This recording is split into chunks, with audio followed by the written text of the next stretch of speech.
우리 하나님 말씀 마가복음 10장 35절부터 45절 말씀 보겠습니다.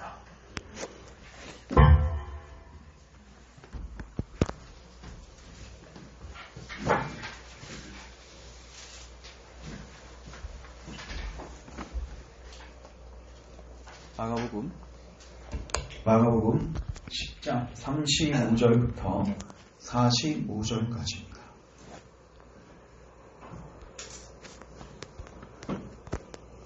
자, 교독하겠습니다. 세베대의 아들 야고보와 요한이 주께 나와 여짜오되 선생님이여 무엇이든지 우리가 구하는 바를 우리에게 하여 주시기를 원하옵나이다. 이르시되 너희에게 무엇을 하시기를 원하느냐. 여짜오되 주의 영광 중에서 우리를 하나는 주의 우편에 하나는 좌편에 앉게 하여 주옵소서.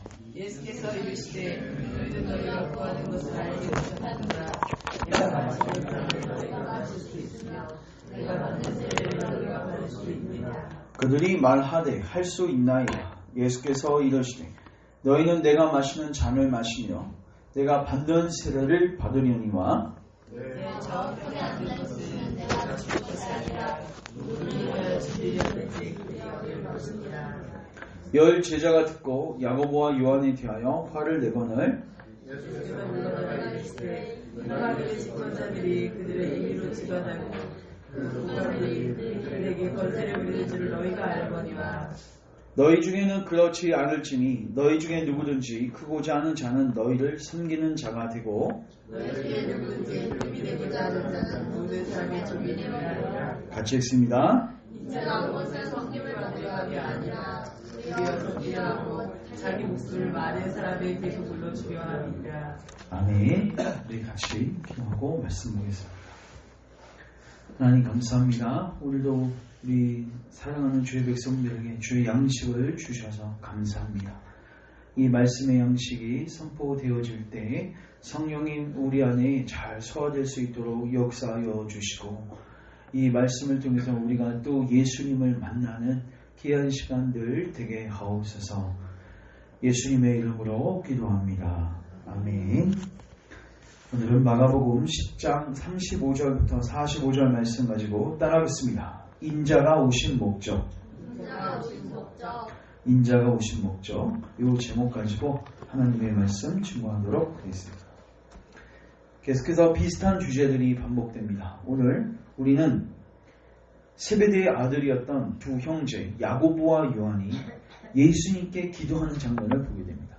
오늘 저희가 신앙 고백서 시간에서도 기도에 대해서 살폈는데 기도는 하나님의 뜻대로 구하는 게 기도입니다. 맞죠? 근데 또 우리의 소원을 올리는 게 기도예요. 그러니까 이 두 개가 일치가 되는 게 사실 기도하는 자의 조건입니다. 그러니까 내 뜻과 하나님의 뜻이 일치되지 않으면 사실 기도할 수가 없는 거예요.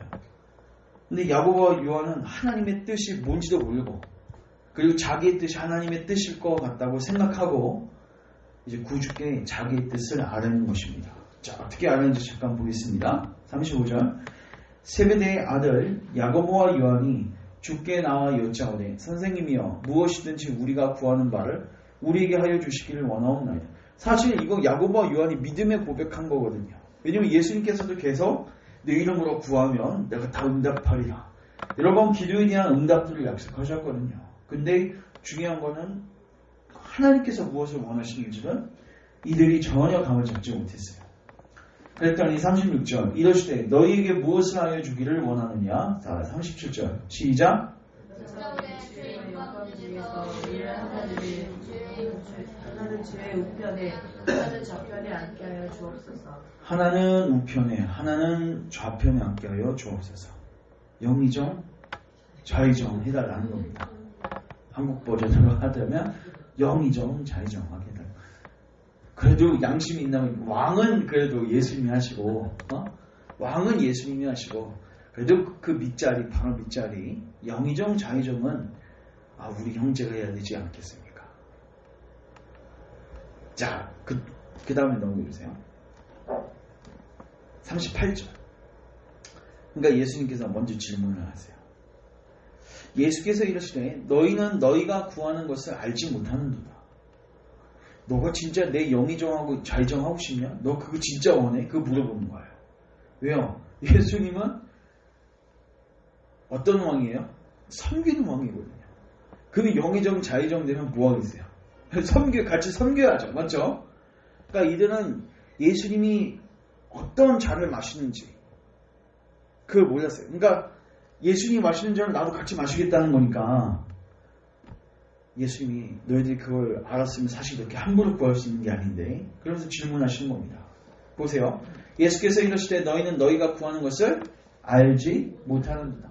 내가 마시는 잔을 너희가 마실 수 있으며 내가 받는 세례가 뭐죠? 세례는 죽고 부활하는 거죠.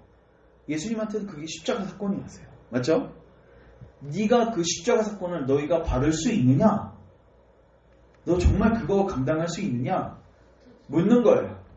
물론 여기서 십자가 죽음 이런 단어 다 빠져있죠. 그냥 마시는 잔, 세례 받는 세례. 그러니까 야고보하고 요한이 좋은 거인 줄 알고 39절 그들이 말하되 할 수 있나이다. 아우 저 그거 받겠습니다. 잘못 이제 콧낀 겁니다. 이제 본인도 이제 이런 삶으로 이제 인도를 받습니다. 실질적으로 야고보사도 일찍 죽죠. 그죠? 제일 첫 번째 순교자가 됩니다. 지금 그렇게 묵상이 되네요. 제일 먼저 죽어요. 몇 번 설교해 보지도 못하고. 그리고 요한은요. 제일 끝까지 삽니다. 근데 제일 고생하다가 주님께 갑니다. 사도 요한, 단모섬에 갇혀서. 그래서 요한계시록도 기록하고. 자, 그들이 말하되 할 수 있나이다. 할 수 있으니까 내가 해줄게. 예언이 성취됐네요. 주의 예언이. 예수께서 이러시되 너희는 내가 마시는 잔을 마시며 내가 받는 세례를 받으면서. 그러니까 뭐예요? 너희는 니네가 원하는 세례, 니네가 원하는 잔 말고 이제 내가 마시는 잔을 동일하게 마실 거고 내가 받는 세례를 너희도 받고 나하고 똑같은 길을 걷게 될 겁니다. 예언하는 거예요. 이게 뭔 소리인 줄 몰라요 지금. 그래서 기웃기웃거렸다가 그의 삶이 그렇게 인도됩니다. 자, 넘겨주세요. 네 좌우편에 앉는 것은 내가 줄 것이 아니라 누구를 위하여 준비되었든지 그들이 얻을 것입니다. 자, 근데 야고보와 요한만 이걸 원했던 게 아닌 것 같아요. 이걸 주변에 있는 다른 제자들이 듣고 화를 내요. 화를 냈다는 건 뭐예요? 자기들도 여기에 관심이 있었다는 거죠. 관심 없었으면 이거 없고 그냥 무시하고 넘어갔겠죠. 맞죠? 자, 41절 같이 읽습니다. 시작. 왜 화냈겠어요? 저 자리 내가 차지해야 되는데. 제가 봤을 때 누가 제일 화냈을까요? 베드로. 제가 봤을 때 딴 제자보다도 베드로가 제일 화냈어요. 맞죠? 베드로가 제일 화냈어요. 그때 이제 예수님께서 좀 더 이제 풀이해 주십니다. 예수께서 불러다가 이러시네. 이방인의 집권자들. 이건 뭐예요? 세상 권력 잡은 자들이에요. 그들은 어떻게 다스리죠?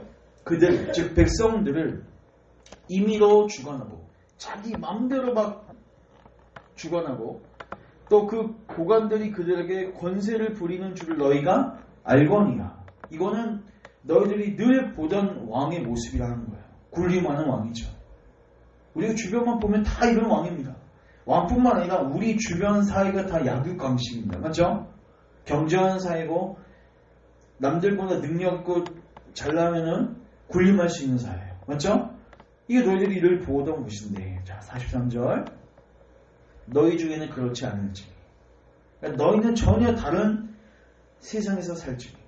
우리가 저번에도 하나님 나라의 질서라는 제목의 이걸 몇 주 전에 살폈습니다. 하나님 나라의 질서는 전혀 꼴등이 1등이고 1등이 꼴등인 이상한 질서라는 걸 우리가 살폈습니다.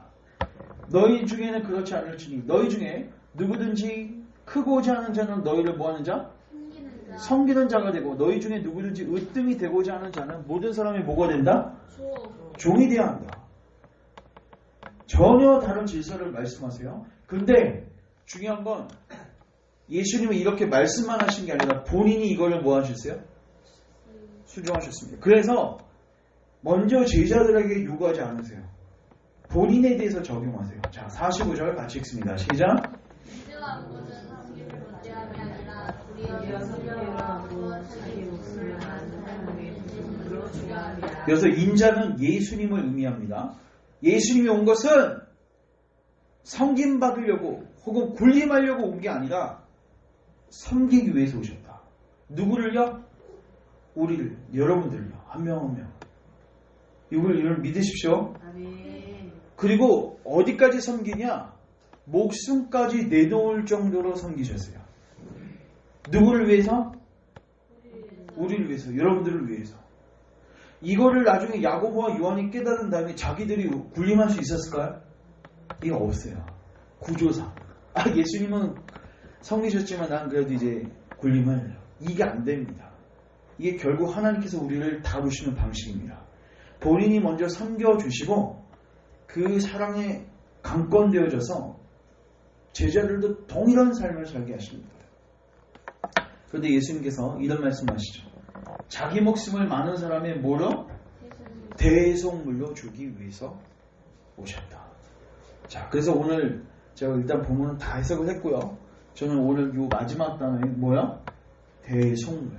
이거를 조금 더 살펴보려고 합니다. 여러분, 대속제물이 무엇이죠? 대속제물. 대신 속한다는 겁니다. 쉽게 말해서 대신 빚을 갚아준다는 말입니다. 여러분, 누군가에게 어마어마한 빚이 있는데 그것을 탕감할 능력이 없을 때 방법은 그 사람의 종이 되든가, 맞죠? 노예로 영원토록 살든가, 아니면 어떤 돈 있는 사람이, 능력 있는 사람이 와서 대신 그거 뭐 해주고 갚아주든가. 근데 예수님께서 오셔서 대신 뭐 하셨어요? 갚아주셨다는 것입니다. 그러면 어떤 빚을 갚아주셨을까요? 돈입니까? 아니죠. 무슨 빚이요? 죄값입니다. 따라서 죄값. 자, 죄값은 뭐죠? 사망. 그러니까 죄값은 갚으려면 반드시 뭐 해야 돼요? 죽어야 돼요. 자, 그래서 우리가 먼저 이걸 기억해야 합니다. 우리는 빚쟁이들입니다. 따라서 우리는 빚쟁이들이다. 그럼 우리가 어떤 빚을 졌는지를 여러분들이 통장 내역을 뽑아서 보셔야 돼요. 나는 어떤 빚을 갚아야 되는가? 이 빚이 뭔지를 불분명하면은 이제 헛다리 짚는 거예요. 여러분, 시편 49편 한번 가보겠습니다. 시편 49편 보시면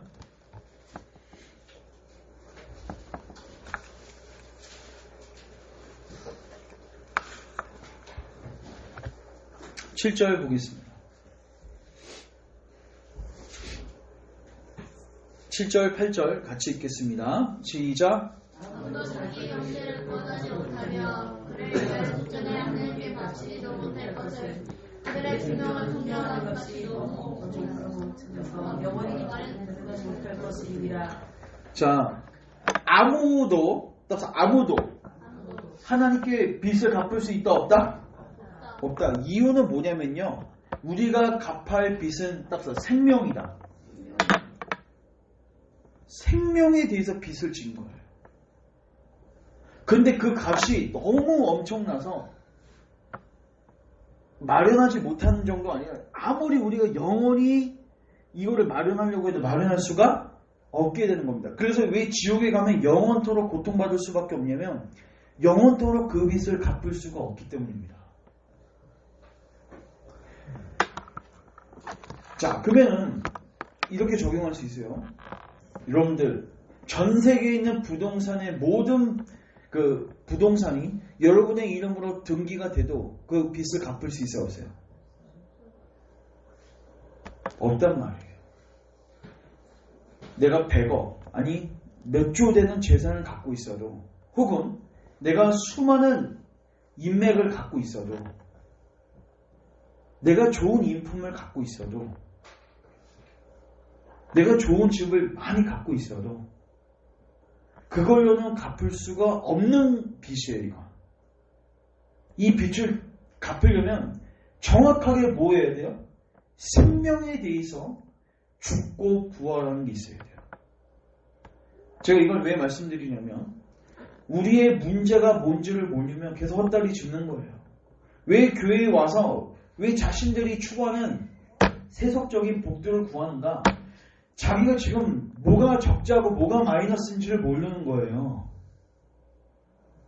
여러분, 우리의 빛이 정말 생명이라는 사실을 알게 되면 이거 찾겠죠. 이거 구하겠죠. 이거 대신 갚아달라고 하나님께 구하겠죠. 그래서 우리가 먼저 기억해야 할 것은 우리의 빛이 어떤 빛이냐는 것입니다. 근데 중요한 거는 이 빛을 누가 갚으시겠다? 예수님이 갚으시겠다는 거예요. 이게 놀라운 복된 소식인 것입니다. 이거 하나만 더 찾을게요. 출애굽기 30장 15절. 이거 더 찾습니다. 출애굽기 30장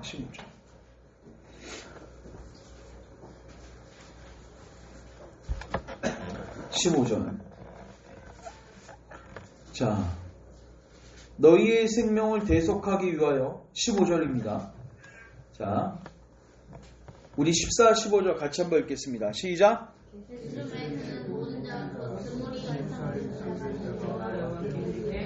너희의 생명을 대속하기 위하여 여호와께 드릴 때에 부자라고 반세에게 무서워하지 말고 가난한 자라고 덜내지 말지며. 자, 이거 보세요. 하나님께서요, 이스라엘 백성들에게 자, 몇 살 이상? 20, 즉 성인 된 사람들에 대해서는 하나님이 생명을 대속하기 위해서 반드시 반세계를 내라고 하셨어요. 자, 근데 부자라고 반세계를 해서 더 내지도 말고 가난한 자라고 덜 내지 말래요. 이거 좀 이상하지 않아요? 원래 부자한테는 많이 걷어야 되잖아요. 가난한 자들은 적게 걷어야 되잖아요. 근데 이거는 왜 동일하게 걷을까요? 생명을 대속하는 거예요. 이 말은 뭐냐면요, 생명은 다 뭐하나? 동일하다. 여러분, 그 농구 선수 코비 브라이언트 아세요? 죽은 거 아시죠? 그 사람이 아마 그 NBA 농구 스타였는데 거의 뭐 마이클 조단 다음에 거의 그 농구계를 지배했던 사람입니다. 이제 43세인가 제가 보니까 78년생이더라고요. 그리고 딸이 3명 있었고요. 딸도 이제 농구 선수였고. 근데 돈이 엄청 많잖아요. 자기 전용 헬기가 있는 거예요.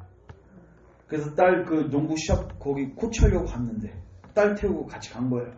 근데 헬기가 충돌해가지고, 그러니까 안개가 많아서 제가 봤을 때 거의 충돌한 것 같습니다. 바로 9명 전원 사망. 근데 이제 제가 그 기사를 보고 또 이제 예전에 그 사람하고 같이 선수 생활했던 유명한 뭐 샤킬 오니니가 아신지 모르겠어요. 유명한 사람도 있습니다. 그 사람들이 인터뷰하는 거 보는데 동감은 되는데 보통 이런 말을 합니다. 저는 거기 안에 있었던 한 인물에 대해서 슬픔을 느꼈습니다. 그리고 또 하나의 인물이 있었습니다. 그 2명이 누구냐면 바로 코비 브라이언트하고 그의 딸이었어요. 근데 나머지 7명은 언급을 안 해요. 자, 근데 생각해보세요. 그러니까 세상 사람들은요, 사람의 생명에 대해서 어떻게 하냐면 차등을 둬요. 그러니까 유명한 사람이나 돈이 많은 사람이나 또 인지도가 있었던 사람들은 어떻게 해요? 그의 죽음을 높이 평가하고 혹은 그 죽음에 무게를 두지만 그렇지 않는 사람들에 대해서는 그냥 뭐 하는 거예요? 언급조차도 안 해요. 쉽게 말해서 개죽음인 거 어떻게 보면. 근데 사실 하나님 입장에서 보면요, 모든 생명은 다 뭐예요? 동일해요. 그러니까 여러분들 안에 이 생각을 버리셔야 돼요. 하나님이 나라는 생명에 대해서 관심 있으실까? 나라는 생명이 정말 그렇게 중요한가? 목사님이나 선교사님이나 어떤 주의를 감당하는 사람들의 생명은 소중하고, 그러나 정말 하나님을 인지도 잘 못하고 살았던, 과연 나의 생명에 대해서 하나님 귀중하게 여기실까? 근데 하나님 그 한 생명을 어떻게 여기신다고요? 굉장히 귀중하게 여기신다는 겁니다. 왜냐하면 그 사람 위해서 값을 치르는 값이 동일해요. 이해되세요? 다 똑같습니다. 얘는 예수님의 피로 구원받았는데 얘는 좀 덜 중요하니까 너는 예수님 피 말고 다른 피로 구원받을 수 있는 게 아닙니다. 이 사람 구원할 때도 뭐가 지급됐어요? 예수님 피. 그러니까 여러분 한 사람 한 사람의 구원을 위해서는 반드시 누구의 피가 지불돼야 돼요? 예수님의 피. 이 말은 뭐냐면 여러분들은 한 사람 한 사람의 주변 볼 필요도 없습니다. 여러분 바로 당신들의 생명이 하나님 입장에서는 예수님의 생명을 줄 만큼 굉장히 중요한 거예요. 소중한 거예요. 사람들은 그렇게 취급 안 하죠. 그 사람의 평판 그런 거에 따라서 생명의 우등을 매깁니다. 자덕을 매겨요. 그러나 하나님 입장에서는 예수님의 피를 줘야 할 만큼 다 소중한 거예요. 근데 중요한 거는 예수님께서 그 모든 사람들을 구원하고도 남을 넉넉한 속전을 준비하셨단 말이에요. 물론 모든 사람이 구원받는 건 아닙니다. 그러나 혹 누가 구원받으려고 하는데 야 미안하다. 내 피가 좀 부족하다. 내가 속전을 덜 준비했다. 너에게 줄 분량이 없다. 이럴 수는 있다 없다? 없다는 말입니다. 우리 예수님께서 친히 자신을 이야기하셨던 말씀 우리 찾겠습니다. 마태복음 9장 13절.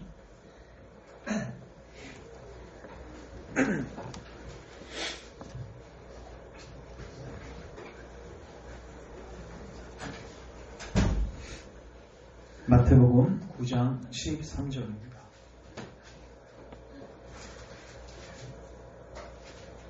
자, 우리 같이 한번 읽겠습니다. 시작. 너희는 가서 내가 긍휼을 원하고 제사를 원하지 아니하노라 하셨듯이 무엇인지 배우라. 나는 의인을 부르러 온 것이 아니요 죄인을 부르러 왔노라. 자, 따라하겠습니다. 나는 의인 부르러 온 게 아니라 의인을 부르러 온 것이 아니라 죄인 부르러 왔다. 죄인 부르러 왔다. 즉 빚쟁이, 빚을 갖고 있는 사람들을 부르러 왔다는 거예요. 자, 그러면요, 여러분 이렇게 생각하시면 돼요. 예수님 지금 오셨습니다. 우리 가운데 이미 오셔서 여러분들 안에 있는 빚을 뭐 할 수 있어요? 탕감해 주실 수 있는 능력도 있어요. 속전 다 준비됐어요. 그리고 그렇게 하기를 기뻐하세요? 안 기뻐하세요? 기뻐하세요. 이건 이따 마지막에 나눌 겁니다. 자, 그러면은 중요한 건 뭐냐면 우리가 그분께 나와서 뭐만 하면 돼요? 찾고 구하면 돼요. 주님 제 빚 좀 갚아주십시오. 주님 그걸 거절할 것 같으세요? 아니 본인은요 이 땅에 오신 목적이 그 빚 갚아주기 위해서 오셨다고요. 근데 그런 사람들이 찾아오면 예수님 뭐 하시겠어요? 거절하시겠어요? 당연히 기뻐하시죠. 문제는 뭐냐? 자기가 빚쟁이인지를 인식하지 못하고 예수님께 나와서 구걸하지 않는다는 것입니다. 여러분 그거 아세요? 복음 증거할 때 복음을 증거하는 것보다 더 힘든 게요. 그 사람 빚쟁이인 거 증명시키는 거예요.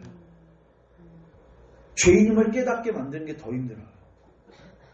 여러분 이미 죄인인 것을 깨닫는 사람은요. 자발적으로 이제 구주를 찾게 돼 있습니다. 식욕이 생긴 사람은요. 먹으려고 환장을 하는 거예요. 근데 식욕 자체가 없어요. 내가 뭔 필요인지를 몰라. 여러분 그런 사람을 전도하는 게 훨씬 힘들어요. 그리고 그 역할을 하는 게 바로 율법이죠. 그래서 하나님께서 바울에게 오셨을 때 10계명 10번째 계명 탐내지 말라. 이 계명을 가지고 그의 마음을 스포트라이트 비추시지 않습니까? 빛이 딱 비추니까 그 안에 탐심이 딱 비춰지는 거죠. 부자 청년도 예수님께 왔을 때 내 죄는 다 숨겨놓고 난 의인인 척하고 있었는데 예수님께서 딱 그 탐심을 딱 드러내시죠. 네 재산 다 팔아서 가난한 자에게 나눠줘. 그랬더니 그 안에 있었던 탐욕의 모습들이 다 드러나는 거예요. 그러니까 이런 어둠은요 빛 가운데 가면 그냥 드러나요. 그러면 중요한 거 그겁니다. 드러났으면 어떻게 해야 돼요? 90개 나아가야죠. 근데 사람들이 안타깝게도 그걸 보면 어떻게 하는지 아세요? 여러분 우리가 동굴 가운데 있다고 생각해보세요. 그러니까 밝은 빛을 보잖아요. 눈부셔 안 부셔요? 그러면 어떻게 해야 돼요? 계속 깜빡깜빡이면서라도 계속해서 눈을 적응시켜야죠. 근데 다시 어떻게 하죠? 눈을 감고 다시 어둠으로 들어가는 거예요. 이게 예수님을 따랐던 많은 사람들 중에서 이런 사람들이 많았어요. 물론 부자 청년이 그 이후의 스토리는 모르겠지만 그가 근심하며 떠나가요. 이미 볼 것 다 봤습니다. 자기가 죄인인 것도 깨달았습니다. 내가 빚쟁인 것도 알았습니다. 그럼 빨리 어떻게 해서라도 이제 여기서 해결 보고 쇼부 봐야 되는데 다시 눈을 감고 어둠으로 향하는 거예요. 죄된 삶으로 향하는 거예요. 이 사람들은 정말 안타까운 거예요. 한번 봤어요. 다른 사람들보다 더 많은 기회가 주어졌습니다. 근데 그 기회를 놓친 거죠. 하물며 아예 보지도 못하고 동굴 속에서만 갇혀 살다가 죽은 사람도 있습니다. 우리가 수가성 여행, 그 사마리아 여행 비유에서도 우리 그 이 스토리에서도 배웠지만 예수님이 말씀하시죠. 네가 내가 누구인지 알았고 내가 너에게 줄 선물을 알았더니 네는 나에게 뭐 할 것이요? 구하였을 것이요. 그러면 내가 너에게 생수를 줄 수 있었을 텐데. 우리가 빚쟁이인 걸 알고 내 눈을 뜨게 해달라고 나의 빚을 갚아달라고 주께 구하기만 했으면 하나님께서 그 모든 속전을 다 지불하시고 탕감하시고 우리를 하나님의 자녀로 만들어 주시고 하나님 그것을 이미 다 예비해 놓으셨단 말이에요. 문제는 뭐냐? 구하지 않는 것입니다. 그래서 저는 여러분들에게 여러분들의 문제가 어떤 문제인지를 고민하시기 원합니다. 여러분들 안에 근심, 염려가 있을 거예요. 노후 대책이 될 수도 있고 자녀의 문제가 될 수도 있고 내 건강의 문제가 될 수도 있고 등등등. 근데 여러분 가장 중요한 문제는 여러분의 생명이잖아요. 영원한 생명의 문제잖아요. 그거 어떻게 해결하실 겁니까? 그걸 누가 해결하셨다고요? 예수 그리스도께서. 그래서 여러분들이 이 문제에 대해서 분명한 문제의식을 가지시고 예수님께 나아가 해결받기를 원합니다. 자, 우리 마지막으로 이 부분 먼저 살피고 정리할 텐데 마지막으로 우리가 이 예수님 대속에 대한 구약의 예언들이 있어요. 여러분 예수님 우연히 오셔서 그냥 한번 죽어주시고 그걸 우리 구원하신 게 아니라 이미 성경에 보면요 숱하게 예언하셨습니다. 심지어 스가랴서에 보면요 예수님 대속하기 전에 은 30냥에 팔릴 것을 스가랴 11장 12절에 예언하셨어요. 제가 읽습니다. 그냥 들으십시오. 그들이 곧 은 30개를 달아서 내 품삯을 삼은지라. 그 외에도 시편 22편에 보면요 예수님께서 수족이 찔리실 것도 예언되어 있고요. 심지어 예수님께서 십자가상에서 엘리엘리 라마 사박다니 기도하시죠. 그 기도문까지 시편 22편에 예언되어 있어요. 그러니까 예수님의 대속은요 하나님의 정확한 계획 속에서 일어난 사건입니다. 이 말인 즉슨 이 방법이야말로 가장 안전한 구원길이라고 해요. 우연이 아닙니다. 마지막 요 한번 딱 쳤습니다. 이사야 53장 한번 봐보세요. 아주 분명하게 드러납니다. 이사야 53장 6절.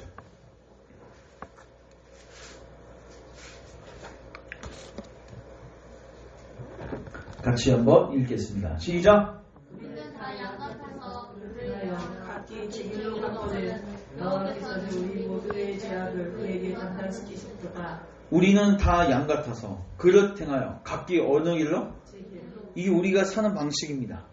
다 지 몸 자기 멋대로 살아요. 하나님 뜻을 쫓지 않습니다. 그게 죄죠. 그래서 여호와께서 우리 모두의 죄악을 누구에게? 그에게 담당시키셨도다. 자, 그러면 이제 제가 질문합니다. 이 말씀을 읽고 회심한 사람이 있어요. 누구야? 사도행전 8장에 나오는 에디오피아 내시입니다. 에디오피아 내시가요. 이사야 53장 어떻게 구하는지 모르겠어요. 읽고 있습니다. 아프리카 사람입니다. 이랬는데 이게 뭐지? 이 사람이 여기서 나오는 죄악을 감당한 여기 그 있죠? 그가 누구냐는 거예요. 이 그가 누구일까? 이사야인가? 아니면 다른 사람인가? 타인인가? 그때 누굴 만나요? 빌립을 만납니다. 빌립 집사를 만납니다. 그리고 빌립 집사한테 이제 설교를 듣게 되는데 먼저 빌립이 묻죠. 네가 읽는 걸 깨닫느뇨? 그러니까 에디오피아 내시가 설명해 주는 사람이 없어서 깨닫지 못하고 있습니다. 그 설명해 주십시오. 그때 에디오피아 내시가 질문했던 거 이겁니다. 여기에서 그가 누구냐는 거예요. 그가 누구냐는 거예요. 그때 빌립이 누굴 소개하죠? 예수 그리스도를 소개합니다. 자, 결국 여러분 이거예요. 전도는 뭐냐면요, 예수님을 만나게 해주는 거예요. 결국 에디오피아 그 내시는요, 이사야 53장을 통해서 누굴 만난 거예요? 예수님. 우리의 문제가 채찍질을 당하고 죽음을 당해야 하는 그 형벌이 우리에게 주어져 있는데, 그것을 누가 대신 그에게 대신 담당시키셨어요. 그게 누구예요? 예수 그리스도. 그때 거기에서 예수님을 만난 겁니다. 누구에게 이 문제를 맡길 것인가? 여러분, 로마서 7장 찾지 마십시오. 바울도 이 문제를 고민했습니다. 자기의 죄악을 보고 탐심의 문제를 깨닫게 되었을 때, 오라 나는 공부한 사람이로다. 누가 나를 이 사망의 몸에서 건져낼까? 누가가 궁금한 거예요. 그런데 갑자기 그 다음에 뭐가 나오죠? 오라 감사하리로다. 갑자기 찬양으로 바뀌어요. 바울이 왜 바뀐지 아세요? 누가를 만났기 때문입니다. 본인의 문제는 빚쟁이, 그리고 자기는 이 어마어마한 빚을 감당해야 하는, 그리고 사망의 몸에 갇혀있는 생명의 문제를 갖고 있는 나였는데 누가 이 문제를 해결해 줄 수 있을까? 근데 바울은 그걸 만났어요, 안 만났어요? 그분은 만났어요. 만난 사람은 어떻게 바뀌어요? 이게 감사로 바뀌어요. 결국 저는 그렇습니다. 설교란 이게 설교입니다. 설교는 예수님을 만나게 해주는 거예요. 여러분, 1년, 2년, 10년 동안 계속 설교를 듣는데 예수님을 만나지 못한다. 여러분, 사도 바울은요, 자신을요, 성도들과 예수님의 중매쟁이라고 본인을 소개해요. 제가 어제 이거 묵상하면서 다시 한번 설교 방향을 잡게 됩니다. 이제부터는 거의 매 시간마다 누구 얘기해야겠다? 예수님 얘기하고, 얘기만 해서 끝나면 안 돼. 예수님은 뭐 하게 해야 돼요? 만나야죠. 여러분들 예수님 만나야 됩니다.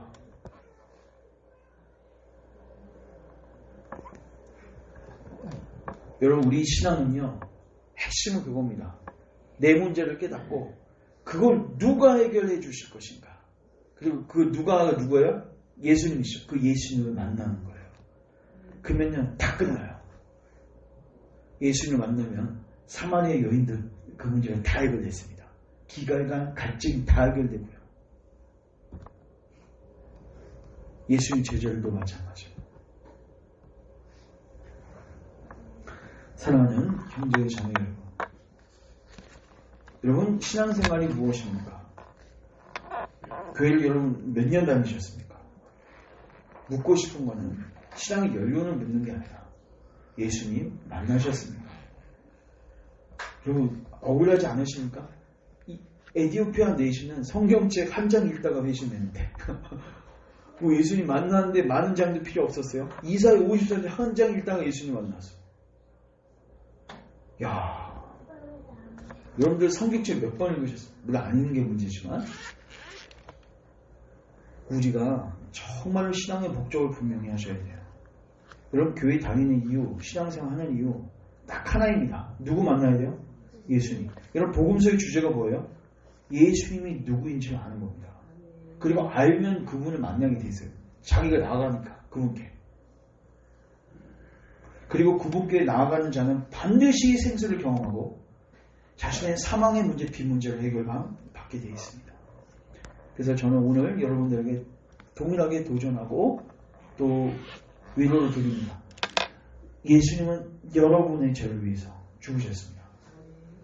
그러니까 여러분들이 예수님께 나아갈 때 예수님 거주하지 않으세요. 그러니까 오늘도 여러분 주저없이 에디오피아 내시처럼 나아가십시오. 예수님께 거지 같은 손으로 가지고 나아갔던 세리들, 가난한 여인처럼, 죄인들처럼 나가십시오. 나가면 반드시 여러분 안에 생수와 생명을 경험하실 겁니다. 기도하겠습니다. 하나님 예수님께서 오신 목적은 우리의 가장 큰 문제, 생명의 문제를 해결하기 위해서 오심을 오늘 우리가 말씀을 통해서 살폈습니다. 우리 사랑하는 모든 주의 백성들, 자신의 문제가 무엇인지를 깨닫게 하여 주시고 이 문제를 해결하기 위해서 누가 이것을 해결할 수 있는지를 찾게 하여 주시옵소서. 그리고 찾는 가운데 예수님을 만나게 하시고 그 가운데서 큰 기쁨 가운데서 남은 생애를 살아가게 하옵소서. 구원의 소망 가지고 살아가게 하옵소서. 예수님의 이름으로 기도합니다. 아멘.